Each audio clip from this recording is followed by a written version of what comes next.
Selamat datang dalam pembelajaran daring kelas 5. Assalamualaikum warahmatullahi wabarakatuh.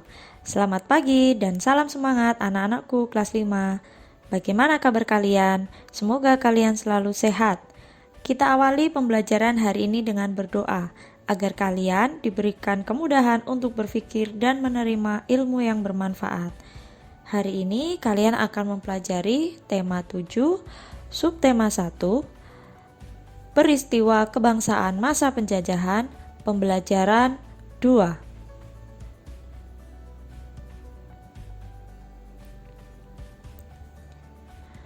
Demi mewujudkan semboyan 3G, ada yang masih ingat? Ya, 3G itu adalah glory, gold, dan gospel. Bangsa-bangsa Eropa di Indonesia membentuk pemerintahan kolonial di Indonesia. Tidak lagi hanya urusan perdagangan, namun juga melanggengkan dan memperluas kekuasaan mereka terhadap bangsa Indonesia. Anak-anak, ini adalah gambar ketika bangsa Eropa mulai datang ke Indonesia. Dan ini adalah kapal yang digunakan oleh bangsa Belanda ketika datang ke Indonesia. Kapal ini bernama kapal Amsterdam. Penderitaan rakyat Indonesia pun makin bertambah.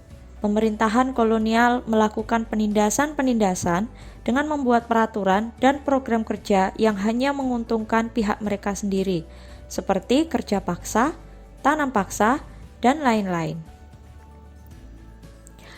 Bagaimanakah pemerintahan kolonial di Indonesia terbentuk? Bagaimana pula kondisi rakyat Indonesia? Yuk kita mencari tahu lebih lanjut. Nah, berikut ini adalah garis waktu kedatangan bangsa-bangsa Eropa ke Indonesia. Yang pertama kali datang ke Indonesia yaitu Portugis pada tahun 1511, kemudian Spanyol pada tahun 1521, setelah itu Belanda mulai memasuki Indonesia pada tahun 1596, kemudian Inggris pada tahun 1811. Peristiwa-peristiwa pada masa pemerintahan kolonial Belanda. Pada tahun 1595, Belanda berangkat dari Eropa di bawah pimpinan Cornelis de Houtman dan sampai di Indonesia pada tahun 1596 dengan mendarat di Banten. Sejak pelayaran de Houtman, banyak berdiri perusahaan-perusahaan dagang Belanda yang masing-masing memiliki kapal sendiri dan berlayar ke Indonesia.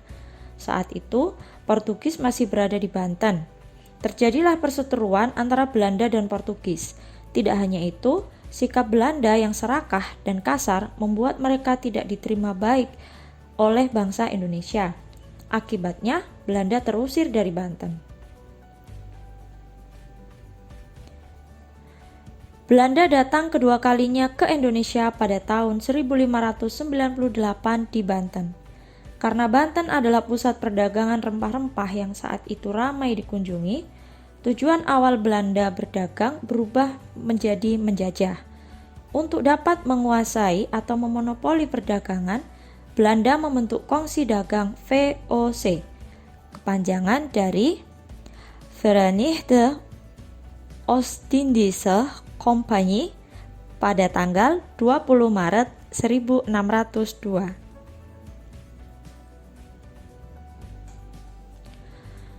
Tujuan VOC di Indonesia antara lain sebagai berikut.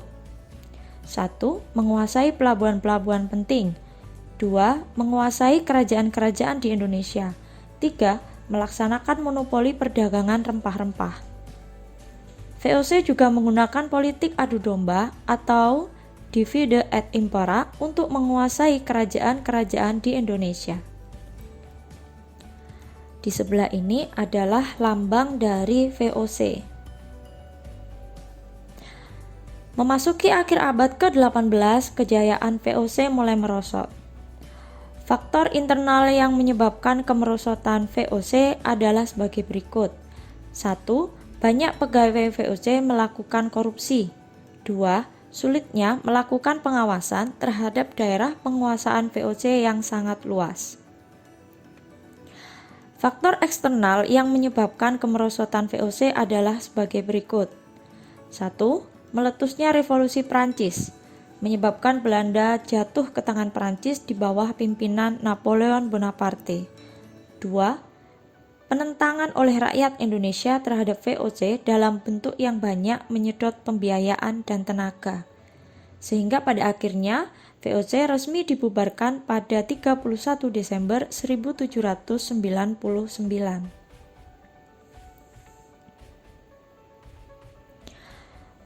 Pada tanggal 15 Januari 1808, Herman William Daendels menerima kekuasaan dari Gubernur Jenderal Weyse.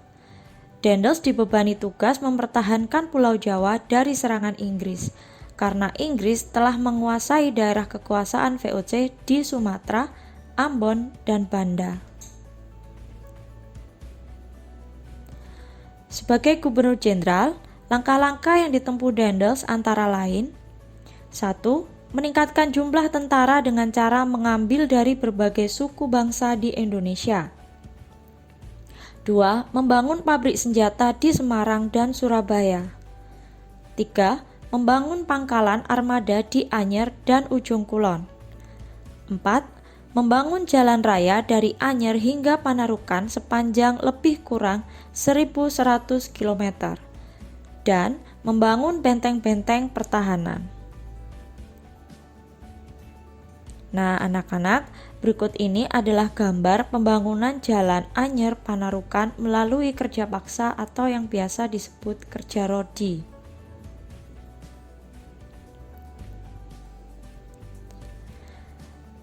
Ini adalah peta jalan yang dibangun mulai dari daerah Panarukan di Banyuwangi, melalui pesisir utara Pulau Jawa hingga ke daerah Anyer, yaitu di Banten. Daendels menerapkan sistem kerja paksa atau yang disebut rodi. Daendels juga melakukan berbagai usaha untuk mengumpulkan dana dalam menghadapi Inggris, antara lain: 1. Mengadakan penyerahan hasil bumi. 2. Memaksa rakyat menjual hasil buminya kepada pemerintah Belanda dengan harga murah. 3. Mewajibkan rakyat Priangan untuk menanam kopi dan menjual tanah-tanah.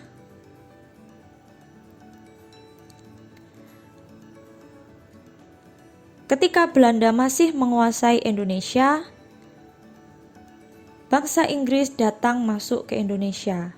Nah, sekarang kita pelajari peristiwa-peristiwa pada masa pemerintahan kolonial Inggris. Inggris menguasai Indonesia dalam waktu yang singkat, yaitu tahun 1811 hingga 1816. Setelah berhasil menguasai Indonesia, pemerintah Inggris kemudian mengangkat Thomas Stamford Raffles sebagai letnan gubernur di Indonesia. Raffles memulai tugasnya pada tanggal 19 Oktober 1811. Selama masa pemerintahannya, Raffles memiliki beberapa kebijakan-kebijakan. Kebijakan di bidang ilmu pengetahuan. 1. Mengundang ahli pengetahuan dari luar negeri untuk mengadakan berbagai penelitian ilmiah di Indonesia. 2. Raffles bersama Arnoldi berhasil menemukan bunga bangkai sebagai bunga raksasa dan terbesar di dunia. Bunga tersebut diberi nama ilmiah Rafflesia arnoldi. 3. Raffles menulis buku History of Java dan merintis pembangunan Kebun Raya Bogor. Kebun Raya Bogor merupakan kebun biologi yang mengoleksi berbagai jenis tanaman di Indonesia bahkan dari berbagai penjuru dunia. Kebijakan di bidang ekonomi. 1. Menghapus kontingenten penyerahan diganti dengan sistem sewa tanah atau land rente. 2. Semua tanah dianggap milik negara, maka petani harus membayar pajak sebagai uang sewa. Upaya Raffles menerapkan sistem pajak tanah mengalami kegagalan karena faktor-faktor berikut. 1. Sulit menentukan besar kecilnya pajak bagi pemilik tanah karena tidak semua rakyat mempunyai tanah yang sama. 2. Sulit menentukan luas sempitnya dan tingkat kesuburan tanah petani. 3. Keterbatasan pegawai-pegawai Raffles. 4. Masyarakat desa belum mengenal sistem uang. Kebijakan di bidang pemerintahan, pengadilan, dan sosial. Di bidang ini, Raffles menetapkan kebijakan berikut. 1. Pulau Jawa dibagi menjadi 16 keresidenan termasuk Yogyakarta dan Surakarta. 2. Setiap keresidenan mempunyai badan pengadilan. 3. Melarang perdagangan budak. Nah, dari dua masa pemerintahan kolonial tadi, buatlah perbandingan pelaksanaan pemerintahan kolonial Inggris dan Belanda. Buatlah perbandingan dengan menggunakan prinsip apa, di mana, kapan, siapa, mengapa, dan bagaimana. Anak-anak, mari membuat perbandingan melalui tabel berikut.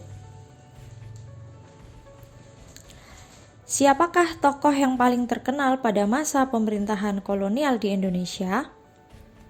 Pada pemerintahan kolonial Belanda, tokoh-tokoh yang terkenal yaitu Cornelis de Houtman, Herman Williams Daendels, Janssens, Van den Bosch. Pada masa pemerintahan kolonial Inggris yaitu Thomas Stamford Raffles. Di manakah daerah kekuasaannya? Belanda menguasai hampir seluruh wilayah Indonesia, sedangkan Inggris menguasai daerah kekuasaan VOC di Sumatera, Ambon, dan Banda. Kapankah waktu pemerintahan kolonial di Indonesia dimulai?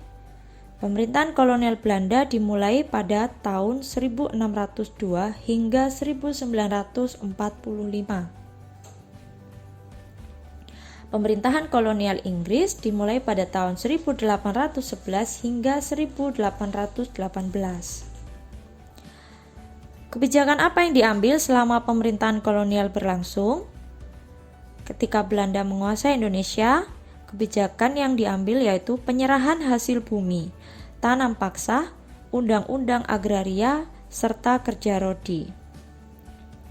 Sedangkan ketika Inggris berkuasa, kebijakan yang diambil misalkan sistem sewa tanah, pembagian wilayah Pulau Jawa menjadi 16 wilayah keresidenan, serta kerja rodi. Bagaimana kondisi rakyat pada masa pemerintahan kolonial? Ketika pemerintahan kolonial Belanda dan Inggris, rakyat sangat menderita karena adanya penindasan. Dan selain itu, tidak ada kebijakan yang menguntungkan rakyat Indonesia.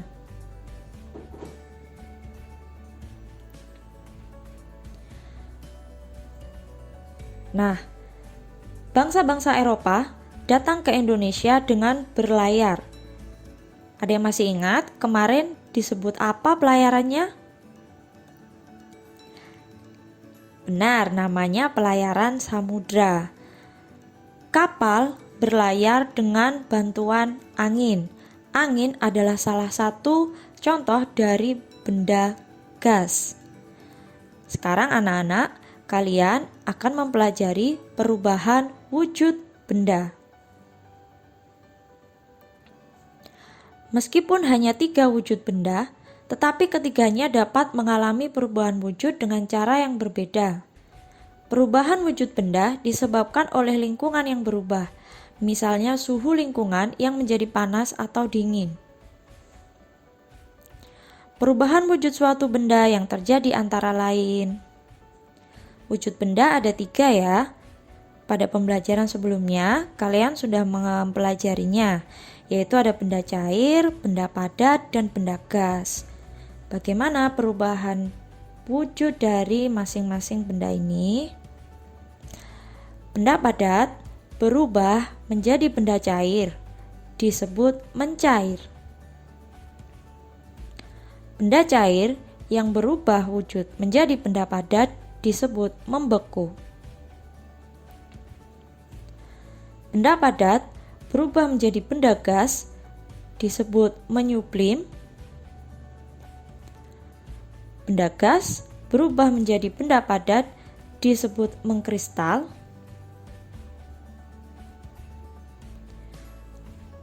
Benda cair menjadi benda gas disebut menguap. Benda gas berubah menjadi benda cair disebut mengembun. Contoh dari mencair yaitu ketika es batu dibiarkan berada di udara terbuka, maka lama-lama akan menjadi cair.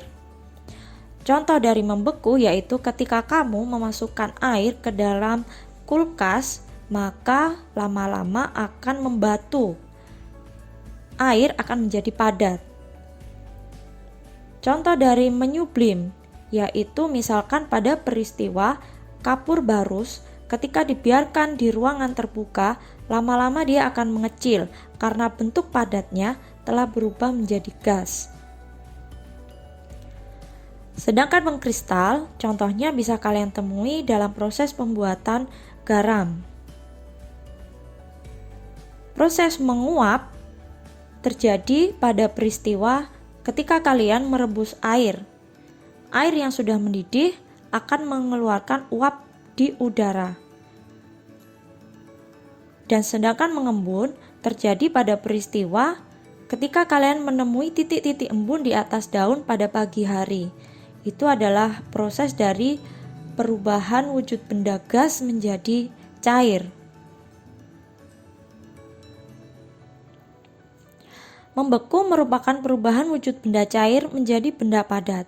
Perubahan ini terjadi karena suhu di lingkungan menjadi dingin.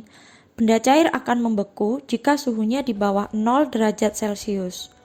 Perubahan air menjadi es merupakan salah satu peristiwa yang sering dijumpai sehari-hari. Mencair merupakan perubahan wujud benda padat menjadi benda cair akibat suhu yang panas.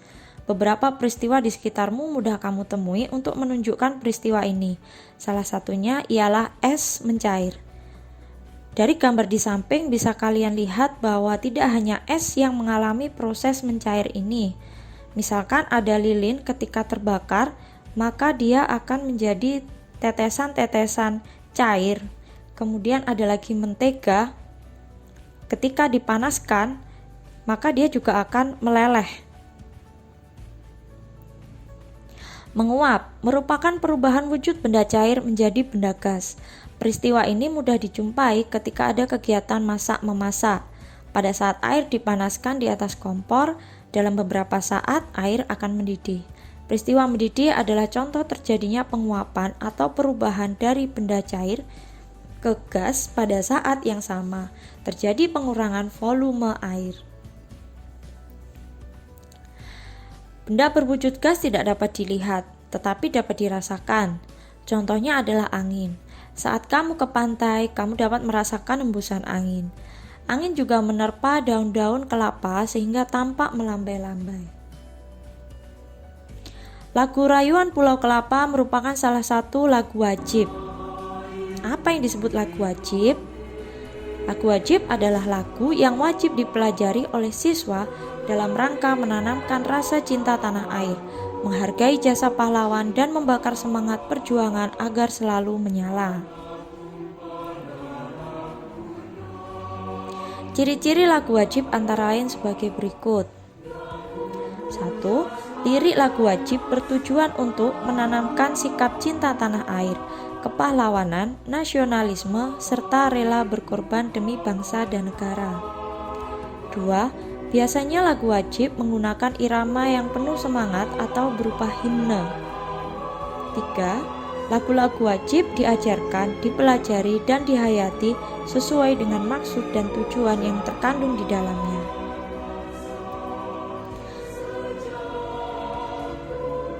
Nah, anak-anak, sekian pembelajaran hari ini.